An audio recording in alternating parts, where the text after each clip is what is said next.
ചെമ്പനീർ പൂവിന്റെ latest episode review ആണ് പറയുന്നത്. അങ്ങനെ രവീന്ദ്രൻ ചന്ദ്രമതിയോട് സ്വത്തിന്റെ കാര്യത്തെ പറ്റിയിട്ടൊക്കെ സംസാരിക്കാണ്. ചന്ദ്രേ, എന്റെ കാലശേഷം നമ്മുടെ സ്വത്തുക്കൾ നീ 3 മക്കൾക്കും ഒരുപോലെ തന്നെ വീതിച്ചു കൊടുക്കണം. അക്കാര്യത്തിൽ നീ ഒരുവിധ പാർഷ്യാലിറ്റിയും കാണിക്കാൻ പാടില്ല ചന്ദ്രേ. ഇതെന്റെ അവസാനത്തെ ആഗ്രഹമാണ്. എനിക്ക് പെട്ടെന്ന് എന്തെങ്കിലും സംഭവിച്ചാൽ പോലും നീ ഒരിക്കലും സച്ചിയും രേവതിയും ഈ വീട്ടിൽ നിന്നും ഇറക്കി വിട്ടേക്കരുത് എന്നും പറയും. എന്നാൽ ഇവർ സംസാരിക്കുന്ന കാര്യങ്ങളെല്ലാം തന്നെ അവിടെ മാറി നിന്ന് കേൾക്കുന്നുണ്ടായിരുന്നു രേവതി. ചന്ദ്രമതി പറഞ്ഞിട്ട്, ഇല്ല രേവേട്ട, ഒരിക്കലും എന്നെ കൊണ്ട് അതിന് പറ്റില്ല. 3 മക്കളെയും ഒരുപോലെ തന്നെ കാണാൻ എനിക്കൊരിക്കലും സാധിക്കില്ല എന്ന കാര്യം നിങ്ങൾക്കും അറിയാവുന്നതല്ലേ. എനിക്ക് 2 മക്കളേ ഉള്ളൂ. അതെന്റെ സുധിയും ശ്രീകാന്തുമാണ്. സച്ചി നിങ്ങളുടെ മാത്രം മകനാണ്. അതുകൊണ്ട് തന്നെ അവൻ ഇവിടെ നിന്നും ഒരു തരി സ്വത്ത് പോലും കൊടുക്കാൻ ഞാൻ സമ്മതിക്കില്ല. അവൻ ജയിലിൽ പോയി കിടന്നവനല്ലേ, നമ്മളെന്തിനാ നമ്മുടെ സ്വത്തൊക്കെ അവന് കൊടുക്കുന്നത്? എന്നാൽ ചന്ദ്രമതിയുടെ വാക്ക് കേട്ടുകൊണ്ട് നിൽക്കുന്ന സമയത്തിന് രേവതി ആകെ ഷോക്കാവുന്നുണ്ട്. ഇത് കേട്ടിട്ട് ആകെ ഷോക്കായിക്കൊണ്ട് തന്നെ രേവതി നേരെ സച്ചിയുടെ അടുത്തേക്ക് വരുന്നുണ്ട്. അപ്പോഴേക്കും സച്ചി ചോദിക്കുന്നുണ്ട്, എന്താ രേവതി നീ ആകെ വല്ലാതെ ഷോക്കായിരിക്കുന്നത്? എന്ത് പറ്റി നിനക്ക്? അമ്മ നിന്നെ വല്ലതും പറഞ്ഞോ എന്ന് ചോദിക്കും. അപ്പം രേവതി പറയുന്നുണ്ട്, അമ്മ എന്നെ എന്തെങ്കിലും പറഞ്ഞിട്ടുണ്ടെങ്കിൽ പോലും അതെനിക്ക് വലിയ പ്രശ്നമല്ല എന്ന കാര്യം സച്ചിയേട്ടന് അറിഞ്ഞൂടെ? അതെല്ലാം എനിക്ക് ശീലമായതാണ്. ഞാനിപ്പോൾ ഷോക്കായത് മറ്റൊരു കാര്യം കേട്ടിട്ടാ. ഇന്ന് അച്ഛനും അമ്മയും തമ്മിൽ സംസാരിക്കുന്ന കാര്യങ്ങൾ ഞാനൊന്ന് ശ്രദ്ധിച്ചു സച്ചിയേട്ടാ. സച്ചിയുടെ ചെറുപ്പത്തിൽ ജയിലിൽ കിടന്നിട്ടുണ്ട് എന്നാണല്ലോ അമ്മ പറയുന്നത്. എന്താ അത് സത്യമാണോ? പറ സച്ചിയേട്ടാ, എന്തിനാ സച്ചിയേട്ടൻ ജയിലിൽ പോയി കിടന്നത് എന്നൊക്കെ ചോദിക്കാട്ടോ രേവതി. എന്നാൽ രേവതിയുടെ ചോദ്യം കേട്ടുകൊണ്ട് തന്നെ ആകെ പകച്ചു നിന്ന് പോവാണ് സച്ചി. രേവതി ചോദിക്കുന്നുണ്ട്, എന്താ സച്ചിയേട്ടാ, ആ കാരണം കൊണ്ടാണ് അമ്മ സച്ചിയേട്ടനെ വെറുക്കുന്നത്? ആ കാരണം എന്താണെന്ന് എനിക്കറിയണമെന്നിങ്ങനെ രേവതിയുടെ ചോദ്യം കേട്ടുകൊണ്ട് തന്നെ സച്ചി ഒന്നും മിണ്ടാൻ കഴിയാതെ നിന്നു പോവാണ്. എന്താ സച്ചിയേട്ടാ നിങ്ങളൊന്നും മിണ്ടാതെ നിൽക്കുന്നത്? എന്നോട് തുറന്നു പറ, നിങ്ങളുടെ അമ്മ പറഞ്ഞത് ശരിയാണോ? സച്ചിയേട്ടനെ ഈ അമ്മ ഇത്രമാത്രം വെറുക്കാനുള്ള കാരണം എന്താണ്? അതോ ഇനി ഈ അമ്മ തന്നെയല്ലേ സച്ചിയേട്ടനെ പ്രസവിച്ചത് എന്ന് ചോദിക്കും. അമ്മക്ക് 2 മക്കളേ ഉള്ളൂ എന്നാണല്ലോ അമ്മ പറയുന്നത് ഞാൻ കേട്ടത്. അതെങ്ങനെയാ? സച്ചിയേട്ടൻ്റെ അച്ഛൻ വേറെ കല്യാണം കഴിച്ചിട്ടുണ്ടോ? അവർക്ക് വേറെ ഭാര്യയുണ്ടോ? എന്നിട്ട് മറ്റൊരു ഭാര്യയുള്ള മകനാണ് സച്ചിയേട്ടൻ എന്നൊക്കെ ചോദിക്കാട്ടോ രേവതി. ആരാണ് സച്ചിയേട്ടാ സച്ചിയേട്ടൻ്റെ അമ്മ? എനിക്കത് അറിയണമെന്നിങ്ങനെ രേവതി വീണ്ടും വീണ്ടും ചോദിക്കാട്ടോ. എന്നാൽ രേവതിയുടെ സംസാരമെല്ലാം വാതിൽക്കൽ നിന്ന് ചന്ദ്രമതി കേൾക്കുന്നുണ്ടായിരുന്നു. രേവതി വീണ്ടും വീണ്ടും ദേഷ്യത്തിൽ ഇങ്ങനെ സംസാരിക്കുന്ന സമയത്തിന് സച്ചിക്കും ദേഷ്യം വരും. സച്ചി പറയുന്നത്, രേവതി നീ ഇങ്ങനെ അതിര് കടന്ന് സംസാരിക്കരുത്. എൻ്റെ അച്ഛനൊരു പാവാണ്. എൻ്റെ അമ്മയെ മാത്രമേ അദ്ദേഹം ഭാര്യയായിട്ട് കണ്ടിട്ടുള്ളൂ. പിന്നെ എനിക്ക് മറ്റൊരമ്മയൊന്നുമില്ല. എന്നെ പ്രസവിച്ചത് ചന്ദ്രമതി എന്ന് പറയുന്ന ആ സ്ത്രീ തന്നെയാണ്. പിന്നെ നീ ഇപ്പോൾ ചോദിച്ചില്ലേ ഞാൻ ജയിലിൽ കിടന്നിട്ടുണ്ടോ എന്ന്? അതെ, ഞാൻ കുട്ടിക്കാലത്ത് ജയിലിൽ കിടന്നിട്ടുണ്ട്. എൻ്റെ കുട്ടിക്കാലം മുഴുവൻ കഴിച്ചു കൂട്ടിയത് ഞാൻ ജയിലിൽ തന്നെയായിരുന്നു. അതുകൊണ്ട് തന്നെയാണ് എനിക്ക് ചെറുപ്പത്തിൽ പഠിക്കാനൊന്നും പറ്റാഞ്ഞത്. സുധിയെപ്പോലെ പഠിച്ച് വലിയ ഡിഗ്രി ഒന്നും വാങ്ങിക്കാൻ കഴിയാത്തതിൻ്റെ കാരണം ഈ ഒരു കാരണം തന്നെയാണെന്നൊക്കെ പറയട്ടെ സച്ചി. എന്നാൽ സച്ചിയുടെ വാക്കെല്ലാം കേട്ടുകൊണ്ട് തന്നെ രേവതി ആകെ അങ്ങനെ ഞെട്ടി ഷോക്കായി നിൽക്കും. രേവതി ചോദിക്കുന്നുണ്ട്, എന്തൊക്കെയാ സച്ചിയേട്ടാ സച്ചിയേട്ടൻ ഈ പറയുന്നത്? കുട്ടിക്കാലം മുതൽ ജയിലിൽ കിടക്കാൻ മാത്രം എന്ത് തെറ്റാണ് സച്ചിയേട്ടൻ ചെയ്തത് എന്ന് ചോദിക്കും. അപ്പോൾ സച്ചി പറയുന്നുണ്ട്, എല്ലാം ഞാൻ തുറന്നു പറയാൻ രേവതി, ഞാനൊരു തെറ്റും ചെയ്തിട്ടില്ല. പക്ഷേ മറ്റൊരാൾ ചെയ്ത തെറ്റിൻ്റെ ഫലമായിട്ടാണ് ഞാൻ ജയിലിൽ കിടക്കേണ്ടി വന്നത്. മറ്റൊരാൾ ചെയ്ത തെറ്റ് ഞാൻ ഏറ്റെടുത്തു. അതിൻ്റെ കാരണം കൊണ്ടാണ് ഞാൻ ജയിലിലേക്ക് പോയത്. അത് മറ്റാരുമല്ല, എൻ്റെ ഏട്ടൻ സുധി തന്നെയാണ്. എൻ്റെ അമ്മക്ക് 3 ആൺമക്കൾ മാത്രമല്ല, ഒരു പെൺകുട്ടിയും കൂടി ജനിച്ചിട്ടുണ്ടായിരുന്നു. ആ കുഞ്ഞ് പിറന്നതോടുകൂടി തന്നെ അമ്മക്ക് തന്നോടുള്ള സ്നേഹം കുറയുന്നതായിട്ട് സുധിക്ക് തോന്നി. അമ്മ അവനേക്കാൾ കൂടുതൽ ശ്രദ്ധിക്കുന്നത് ഇളയ മകനെയാണെന്ന് സുധി വിശ്വസിച്ചു. അമ്മക്കും ഞങ്ങളെ അനിയത്തിയോട് തന്നെയായിരുന്നു കൂടുതലധികം വാത്സല്യം. കാരണം ഞങ്ങൾ 3 ആൺമക്കളായിരുന്നല്ലോ, അവൾ മാത്രമല്ലേ പെൺകുഞ്ഞായി ഉണ്ടായിരുന്നുള്ളൂ. എന്നാൽ അമ്മ അവളോട് ഇങ്ങനെ സ്നേഹം പ്രകടിപ്പിക്കുന്നതൊന്നും ആ സുധിക്ക് പിടിച്ചില്ല. അവൻ അവിടെ അച്ഛനും അമ്മയും ഇല്ലാത്ത സമയം നോക്കിയിട്ട് ആ കടുങ്കൈ കാണിച്ചു. ആ ഒരു കാഴ്ച കണ്ടിട്ടായിരുന്നു ഞാൻ അങ്ങോട്ടേക്ക് ഓടിയെത്തിയിരുന്നത്. എൻ്റെ പെങ്ങളെ ആ സമയത്ത് രക്ഷിക്കാനാണ് ഞാൻ ശ്രമിച്ചത് രേവതി. എന്നാൽ ആ കാഴ്ച കണ്ടുകൊണ്ട് തന്നെ അമ്മയും അച്ഛമ്മയൊക്കെ അങ്ങോട്ടേക്ക് ഓടി വരികയായിരുന്നു. എന്നിട്ടും എൻ്റെ കുഞ്ഞനിയത്തിയെ രക്ഷിക്കാൻ എന്നെക്കൊണ്ട് സാധിച്ചില്ല രേവതി എന്നൊക്കെ പറഞ്ഞുകൊണ്ട് തന്നെ സച്ചി ഇങ്ങനെ പൊട്ടിക്കരയാൻ തുടങ്ങും.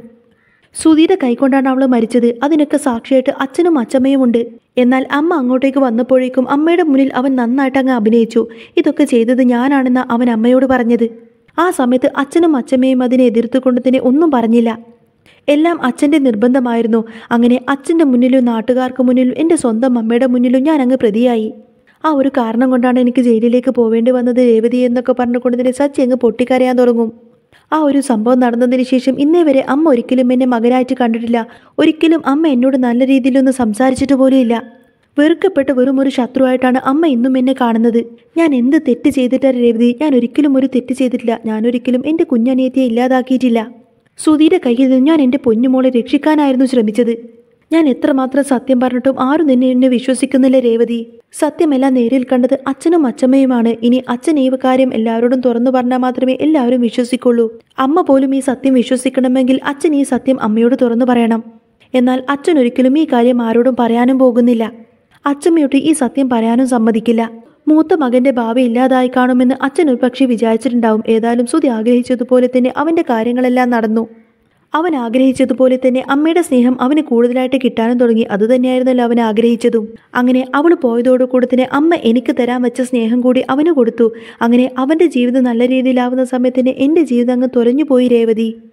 അവൻ കാരണമാണ് എൻ്റെ ജീവിതം നശിച്ചത് എന്നൊക്കെ പറഞ്ഞുകൊണ്ട് തന്നെ സച്ചി ഇങ്ങനെ രേവതിക്ക് മുന്നിൽ പൊട്ടിക്കരയുന്നതെല്ലാം തന്നെ പുറത്തു നിന്ന് ചന്ദ്രമതി കേൾക്കുന്നുണ്ടായിരുന്നു. ചന്ദ്രമതി ഈ ഒരു സത്യം മനസ്സിലാക്കിയതോടുകൂടി തന്നെ പൊട്ടിക്കരഞ്ഞുകൊണ്ട് തന്നെ പറഞ്ഞിട്ട്, ഇത്ര കാലം ഞാൻ മനസ്സിലാക്കിയതിരുന്നതെല്ലാം തന്നെ തെറ്റായിരുന്നല്ലോ ഈശ്വര. അപ്പോൾ സുധിയായിരുന്നു എൻ്റെ പൊന്നുമോളെ ഇല്ലാതാക്കിയത്. അവൻ ചെയ്ത ആ വലിയ തെറ്റിന് സച്ചിയാണല്ലോ ഇത്ര കാലം ജയിലിൽ കിടന്നത്. അങ്ങനൊരു സംഭവം നടന്നിട്ട് രവിയേട്ടന് എന്നോടൊരു വാക്കെങ്കിലും പറയാമായിരുന്നില്ലേ? പാവം സച്ചിമോൻ യാതൊരു തെറ്റും ചെയ്യാതെ ഞാൻ അവനെ എത്ര കാലം ഇത്ര ക്രൂരമായിട്ട് വേദനിപ്പിച്ചു. അവന് കൊടുക്കാനുള്ള സ്നേഹം മൊത്തം ഞാൻ എൻ്റെ മൂത്ത മകന് മാത്രമായിട്ട് കൊടുത്തു. എല്ലാം എൻ്റെ തെറ്റാണ്. ഞാനതെല്ലാം തന്നെ മനസ്സിലാക്കണമായിരുന്നു. സച്ചി അന്ന് എന്നോട് കേണപേക്ഷിച്ച് പറഞ്ഞതല്ലേ അവനൊരു തെറ്റും ചെയ്തിട്ടില്ല എന്ന്. എന്നിട്ട് പോലും ഞാൻ എൻ്റെ മകനെ മനസ്സിലാക്കിയില്ല. കുറേ നാളുകൾക്ക് ശേഷം ആദ്യമായിട്ട് ഉണ്ടാകിയ ഒരു പൊന്നോമന മോളായിരുന്നു അത്.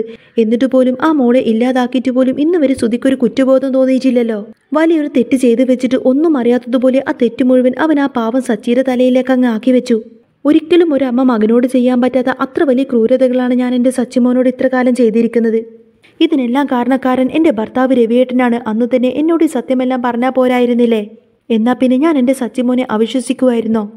ഈശ്വര, ഞാനൊരു മഹാപാപിയാണല്ലോ എന്നൊക്കെ പറഞ്ഞ് സങ്കടപ്പെട്ട് ഇങ്ങനെ പൊട്ടിക്കരയായിരിക്കട്ടെ ചന്ദ്രമതി. എന്നാൽ സച്ചി ഇങ്ങനെ പൊട്ടിക്കരയുന്ന സമയത്തിന് രേവതി വന്നിട്ട് ഇങ്ങനെ ആശ്വസിപ്പിക്കുന്നുണ്ട്. സാരമില്ല, പോട്ടെ സച്ചിയേട്ടാ, നിങ്ങൾ ഇത്ര കാലം ചെയ്യാത്ത തെറ്റിന് വരെ കുറ്റം അനുഭവിച്ചില്ലേ? ഇനിയെങ്കിലും ഈ സത്യങ്ങളെല്ലാം തന്നെ നിങ്ങൾക്ക് നിങ്ങൾ അമ്മയോടൊന്ന് തുറന്നു പറഞ്ഞൂടെ എന്ന് ചോദിക്കും. രേവതി പറഞ്ഞിട്ട്, എന്തായാലും ഈ കാര്യത്തെ പറ്റിയിട്ട് ഞാൻ നിങ്ങളുടെ അച്ഛനോട് സംസാരിക്കാൻ പോവുകയാണ് സച്ചിയേട്ടാ. നിങ്ങളുടെ ഏട്ടനെ പോലെ ഇവിടെ തെറ്റുകാരൻ തന്നെയാണ് നിങ്ങളുടെ അച്ഛനും. മൂത്ത മകനെ രക്ഷിക്കാൻ വേണ്ടിയിട്ട് രണ്ടാമത്തെ മകനെ ബലിയാടാക്കിയില്ലേ? എന്നിട്ട് ഇത്ര കാലമായിട്ടും അച്ഛൻ ഇന്നേ വരെ സച്ചിയേട്ടനെ ഇതിൽ നിന്നൊന്നും രക്ഷിക്കാൻ തോന്നിയില്ലല്ലോ. അച്ഛൻ്റെ മുന്നിൽ വെച്ച് തന്നെയല്ലേ എല്ലാവരും ചെന്നിട്ട് സച്ചിയേട്ടനെ ഇങ്ങനെ കുറ്റപ്പെടുത്തിയിട്ട് അമ്മയൊക്കെ ഇങ്ങനെ അടിച്ചാക്ഷേപിച്ചൊക്കെ സംസാരിക്കാറുള്ളത്. എന്നിട്ട് പോലും അച്ഛൻ ഇതിനെതിരായിട്ടൊന്നും പ്രതികരിച്ചു പോലും ഇല്ലല്ലോ എന്നൊക്കെ പറയാട്ടോ രേവതി.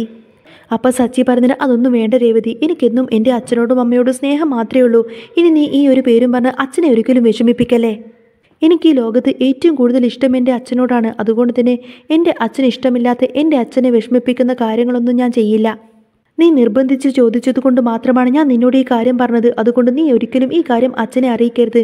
നീ ഇതറിഞ്ഞു എന്ന കാര്യം ഒരിക്കലും അച്ഛന് മുന്നിൽ ഭാവിക്കരുത്. ഇതൊക്കെ നമ്മളിൽ തന്നെ അങ്ങ് ഒതുങ്ങണം. ഇനി മുതൽ അച്ഛനും അമ്മയും സന്തോഷമായിട്ട് ജീവിക്കട്ടെ എന്ന് പറയട്ടെ സച്ചി. ഇത്ര കാലം എൻ്റെ അമ്മയുടെ മുന്നിൽ വെറുക്കപ്പെട്ടവനായിട്ടാണ് ഞാൻ ജീവിച്ചത്. ഇനിയുള്ള കാലത്തോളം ഞാൻ അങ്ങനെ തന്നെ ജീവിച്ചോളാം എന്നും പറയും. എന്നാൽ ഇതെല്ലാം കേട്ടുകൊണ്ട് നിൽക്കുന്ന സമയത്ത് ചന്ദ്രമതിക്കാവട്ടെ ഒട്ടും തന്നെ സഹിക്കാൻ കഴിയാതെ ദേഷ്യപ്പെട്ട് നേരെ രവീന്ദ്രൻ്റെ അടുത്തേക്ക് ചെല്ലുന്നുണ്ട്. എന്നിട്ട് ചന്ദ്രമതി ഇതിനെ പറ്റിയിട്ട് രവീന്ദ്രനോട് ചോദിച്ചിട്ട് ഇങ്ങനെ ബഹളമുണ്ടാക്കും. എന്നാൽ ഈ ഒരു ബഹളം കേട്ടുകൊണ്ടായിരിക്കട്ടെ സച്ചിയും രേവതിയും പുറത്തേക്ക് വരുന്നത്. ചന്ദ്രമതി ചോദിക്കുന്നുണ്ട്, എന്നാലും എന്തിനാണ് രവിയേട്ട നിങ്ങൾ എന്നോട് ഈ കൊടും ജാതി കാണിച്ചത്? വർഷങ്ങൾ ഇത്രയായിട്ടും നിങ്ങൾക്ക് എന്നോടൊരു വാക്കെങ്കിലും പറയാമായിരുന്നില്ലേ? സച്ചി തെറ്റുകാരനായിരുന്നു ഞാൻ ഇത്ര കാലം വിചാരിച്ചു വെച്ചിരുന്നത്. എന്നാൽ എൻ്റെ മൂത്ത മകൻ സുധിയായിരുന്നു ഇത്ര വലിയ തെറ്റൊക്കെ ചെയ്തു വെച്ചിരുന്നത്. എന്നിട്ട് നിങ്ങൾ അതെല്ലാം എന്നോട് മറച്ചു വെച്ചില്ലേ എന്നൊക്കെ ചോദിക്കാട്ടോ ചന്ദ്ര.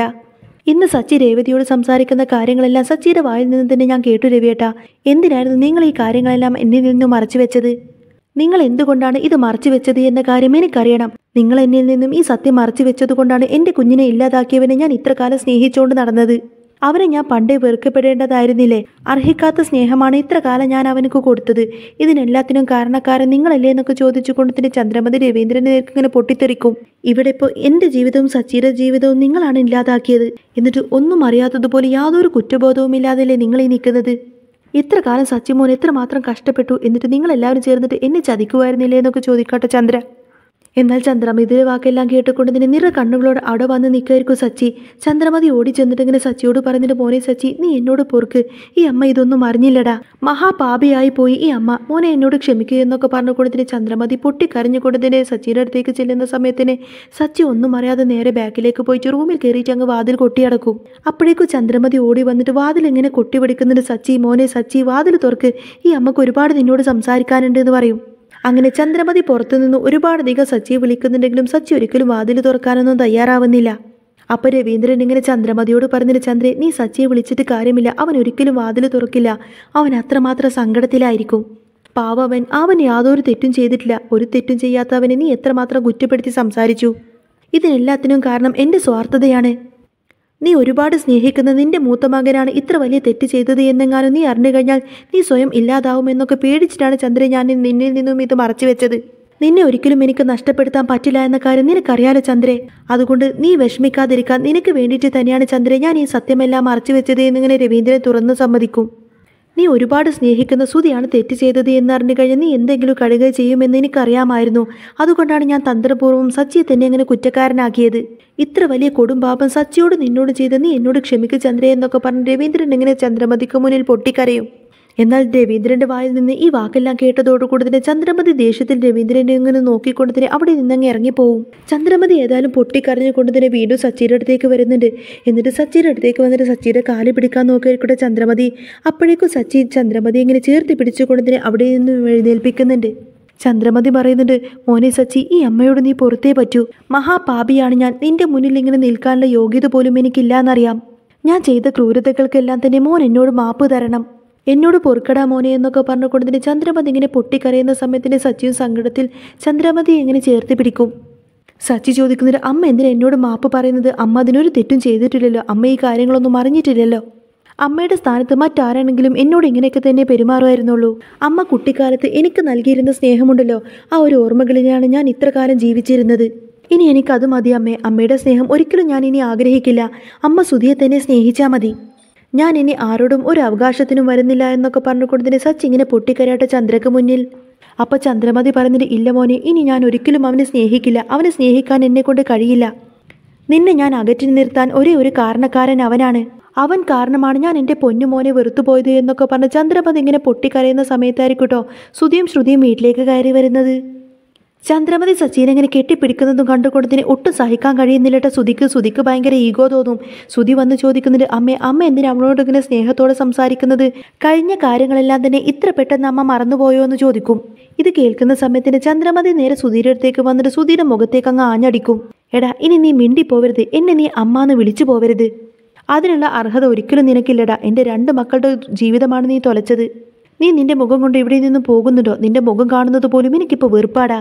ഞാൻ ഏറ്റവും കൂടുതൽ സ്നേഹിച്ചത് നിന്നെ ആയിരുന്നില്ലേടാ. എന്നിട്ട് നീ എന്തിനാടാ എൻ്റെ സച്ചിമോനെ ജയിലിലാക്കിയത്? ചെയ്യാത്ത കുറ്റം നീ എന്തിനാടാ അവൻ്റെ തലയിൽ വെച്ചു കൊടുത്തത് എന്നൊക്കെ ചോദിക്കാട്ടോ ചന്ദ്ര. എന്നാൽ ഇതെല്ലാം കേൾക്കുന്ന സമയത്തിന് സുധി ആകെ ഷോക്കായിരിക്കും. ചന്ദ്ര വീണ്ടും ചോദിക്കുന്നുണ്ട്, എടാ, എന്ത് തെറ്റ് ചെയ്തിട്ടാടാ അവനെ നീ ഇങ്ങനെ ശിക്ഷിച്ചത്? എല്ലാ സത്യങ്ങളും ഞാൻ അറിഞ്ഞു കഴിഞ്ഞു. ഈ ഭൂമിയിൽ നിന്ന് നീ എൻ്റെ പൊന്നുമോളെ അങ്ങ് പറഞ്ഞയച്ചില്ലേ? എടാ, നിന്റെ ഈ കൈക്കൊണ്ടല്ലേടാ നീ അവളെ ഇല്ലാതാക്കിയത്. പാവം എൻ്റെ പൊന്നുമോളെ ഈ ഭൂമിയിൽ അങ്ങ് ജീവിച്ച് കൊതി തീർന്നിട്ടുണ്ടായിരുന്നില്ല.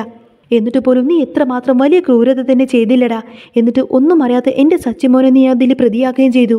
അങ്ങനെ എൻ്റെ 2 മക്കളുടെ ജീവിതമാണ് നീ നശിപ്പിച്ചിരിക്കുന്നത്. അതിൻ്റെ കണക്കേതായാലും ഇനി ഒരു കോടതിയിലും നിനക്ക് ബോധിപ്പിക്കാൻ പറ്റില്ല. അതുകൊണ്ട് എനിക്ക് നിന്നെ കാണണ്ട. ഇനി മുതൽ നീ ഇവിടെ നിൽക്കണ്ട. ഇറങ്ങിപ്പോടാ എൻ്റെ വീട്ടിൽ നിന്ന് എന്നൊക്കെ പറഞ്ഞുകൊണ്ടിന് സുധി അങ്ങ് വലിച്ചെറിച്ച് പുറത്താക്കാട്ടോ ചന്ദ്രമതി. എന്നാൽ സുധിയുടെ പഴയ ഹിസ്റ്ററി എല്ലാം കേട്ടുകൊണ്ട് നിൽക്കുന്ന സമയത്തിന് ശ്രുതിക്കും അത് വല്ലാത്ത ഷോക്കായിരിക്കും. സുധി ഏതായാലും കൈകൂപ്പിക്കൊണ്ടതിന് ചന്ദ്രമതിയുടെ അടുത്തേക്ക് വന്ന് പറയുന്നുണ്ട്, അമ്മ എന്നോട് ക്ഷമിക്കണം. അത് കുഞ്ഞുനാളിൽ പറ്റിപ്പോയ തെറ്റല്ലേ. എനിക്കൊരു അനിയത്തി ജനിച്ചത് കൊണ്ട് തന്നെ അമ്മയുടെ സ്നേഹം അവൾക്ക് മാത്രമായിട്ട് ഒതുങ്ങിയില്ലേ. അതൊരിക്കലും എനിക്ക് സഹിക്കാൻ കഴിയുന്നുണ്ടായിരുന്നില്ല. അമ്മ എന്നെ അല്ലാതെ മറ്റാരെയും സ്നേഹിക്കുന്നത് എനിക്ക് സഹിക്കാൻ കഴിയുന്നുണ്ടായിരുന്നില്ല അമ്മേ. ഞാൻ നോക്കുമ്പോഴൊക്കെ അമ്മ അവളോട് കൊഞ്ചുന്നതും ചിരിക്കുന്നതൊക്കെ കണ്ടിട്ട് എനിക്ക് ഭയങ്കര ദേഷ്യമായിരുന്നു അവളോട്. മൂത്ത മകനായ അമ്മ എന്നെ ആയിരുന്നില്ലേ ഏറ്റവും കൂടുതൽ സ്നേഹിച്ചിരുന്നത്. എന്നിട്ട് അവൾ ഉണ്ടായി കഴിഞ്ഞതിന് ശേഷം അവൾ എന്ത് തെറ്റ് ചെയ്താൽ പോലും അമ്മ എന്നെയാണ് കുറ്റപ്പെടുത്തി സംസാരിച്ചിരുന്നത്. അവളുടെ പേരും പറഞ്ഞ് അമ്മ എന്നോട് വഴക്ക് പറയുന്ന സമയത്ത് തന്നെ അതെൻ്റെ മനസ്സിൽ ഒരുപാടധികം വിഷമമുണ്ടാക്കിയിരുന്നു അമ്മേ. എൻ്റെ അമ്മ എന്നിൽ നിന്ന് അകന്നു പോകുമോ എന്ന പേടി കൊണ്ട്, എൻ്റെ അമ്മയുടെ സ്നേഹം മറ്റാരെങ്കിലും പങ്കിട്ടെടുക്കുമോ എന്ന പേടി കൊണ്ടായിരുന്നു അമ്മ ഞാൻ അങ്ങനെയൊക്കെ ചെയ്തത്. അമ്മ എന്നോട് ക്ഷമിക്കണം. അമ്മയോടുള്ള സ്നേഹം കൊണ്ടാണ് ഞാൻ അന്ന് അങ്ങനെയൊക്കെ ചെയ്തത് എന്നൊക്കെ പറഞ്ഞുകൊണ്ടതിനെ സുധിങ്ങനെ പൊട്ടിക്കരയുന്ന സമയത്തിന് ചന്ദ്രമതിക്ക് അങ്ങ് ദേഷ്യം വരും. ചന്ദ്രമതി പറയുന്നത്, ഇല്ലടാ, എൻ്റെ എല്ലാ മക്കളെയും ഞാൻ ഒരുപോലെ തന്നെയായിരുന്നു കണ്ടത്. പക്ഷേ അവിടെ നിന്റെ സ്വാർത്ഥതയാണ് എല്ലാത്തിനും കാരണം. ഇനി ഏതായാലും എനിക്ക് നിന്നെ സ്നേഹിക്കാൻ പറ്റില്ല.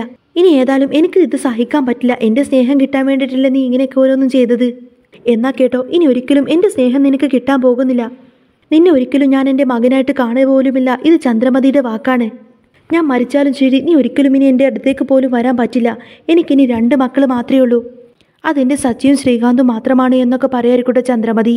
അങ്ങനെ ചന്ദ്രമതി സുധീനെ വീട്ടിൽ നിന്നും ആട്ടി പായിക്കുന്ന സമയത്തിന് എന്ത് ചെയ്യണമെന്നറിയാതെ ആകെ പകച്ചു നിന്നു പോവാണ് സുധിയും ശ്രുതിയും. സത്യമെല്ലാം മനസ്സിലാക്കിയതിനു ശേഷം ചന്ദ്രമതി പിന്നീട് അങ്ങോട്ടേക്ക് സച്ചിയെ ഒരുപാടധികം സ്നേഹിക്കും. ഇത്ര കാലം സച്ചിയെയും രേവതിയെയും വെറുത്തിരുന്നതിന്റെ ഒരു 100 ഇരട്ടിയായിട്ടായിരിക്കും ചന്ദ്രമതി സച്ചിയെയും രേവതിയെ സ്നേഹിക്കാൻ തുടങ്ങുന്നത്. അങ്ങനെ ചന്ദ്രമതി സച്ചിനെയും രേവതിയൊക്കെ സ്നേഹിച്ചു തുടങ്ങുന്ന ഒരു അടിപൊളി സൂപ്പർ എപ്പിസോഡൊക്കെ ഇനി വരാൻ പോകുന്നുണ്ട് കേട്ടോ. അപ്പോൾ നിങ്ങൾക്ക് ഈ ഒരു ചാനൽ ഇഷ്ടമായെങ്കിൽ സബ്സ്ക്രൈബ് ചെയ്യാനും സപ്പോർട്ട് ചെയ്യാനൊന്നും മറക്കല്ലേ.